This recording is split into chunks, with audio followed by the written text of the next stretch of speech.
17. marca se je v Muzeju baroka odprla razstava Ta pleh ima dušo, kjer je na ogled kopija Aljaževega stolpa s Triglava, podprta s fotografijami lokalnih prebivalcev in z njihovimi zgodbami z vrha naše najvišje gore. Ideja za razstavo Aljaževega stolpa v Muzeju baroka je dal naš sodelavec Borut na podlagi enega dokumentarca, ki je pred leti se vrtel tudi v našem kinu, in Borut se je spomnil, da bi lahko ob 130. obletnici Aljaževega stolpa pri nas v Šmarju gostili in predstavili to res imenitno simboliko slovenstva tudi lokalno. Ja, ideja me je mučila po moje od leta 2019 nekje, ko smo imeli ta film in nismo imeli prostora, kjer bi lahko postavili Aljažev stolp. In prostor se je našel, poklical sem gospoda magistra Gorazda Lemajiča v Narodno galerijo in je rekel, ja, lahko. In seveda smo ga postavili v Šmarju.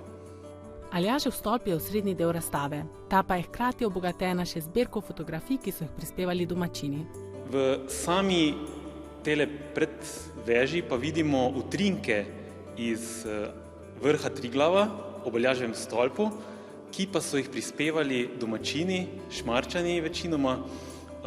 Ko so obiskali v preteklih letih Aljažev stolp, smo jih pa mi zdaj, ko smo pripravili razstavo, pozvali, da nam prinesejo te fotografije in da jih predstavimo potem tudi kot nek uvodni korak proti Aljaževemu stolpu. V bistvu razstava sama, ker je bila pobuda občanom, krajanom, da dajo te fotografije, mi je všeč iz dveh razlogov. Prvič, da je to šmarska populacija, šmarski ljudje, drugič, da imata tu sliko tudi moja starša, ki sta bila gor leta 1972, se pravi, sem bil star 2 leti, zdaj si lahko zračunate, koliko sem star. In ja, ko sta prišla sem, občudovati vse ostalo, poleg stolpa, sta sem ponosno kazala, to smo pa midva.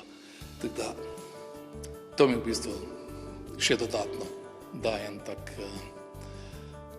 dober občutek.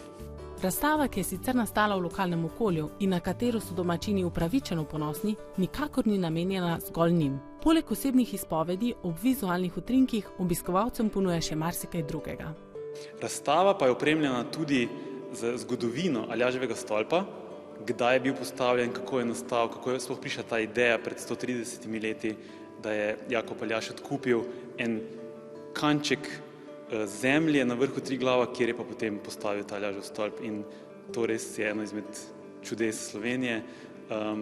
Zraven pa predstavljamo tudi kopijo te prve knjige opisne, kamor so se obiskovalci vrha Triglava opisali. Boste videli stolp, se pravi vsi, ki boste prišli sem, ga boste lahko potipali, boste lahko slišali zvoke z vrha Triglava, mogoče prepoznali koga na fotografiji.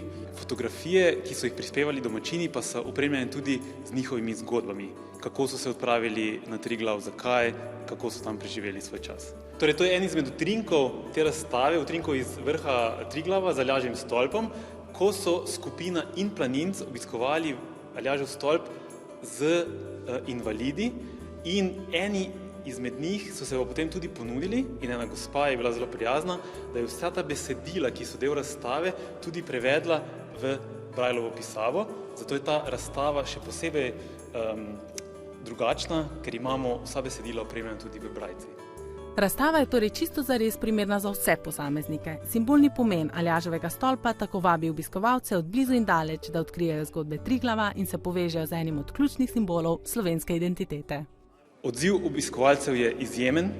K nam prihajajo prav vsi, od vrtca, šole, starejši, družine, in največja vrednost te razstave je, da lahko vidiš Aljažev stolp ali pa celo stopiš v njega, ne da bi rabo iti na vrh Triglava. In to se zdi vsem najbolj tak fascinantno in navdušujoče, tako da vabljeni tudi vsi gledalci, da izkusite, utipate ta stolp, ki je dejansko bil tudi na vrhu Triglava in je stal ob originalu Aljaževem stolpu, da pridete sem, lahko tudi stopite noter, se ga dotaknete in spoznate njegovo zgodbo. No, če se tudi vi še niste uspeli povzpeti na vrh Triglava, pa vas razstava Ta pleh ima dušo čaka v Muzeju baroka vse do konca avgusta.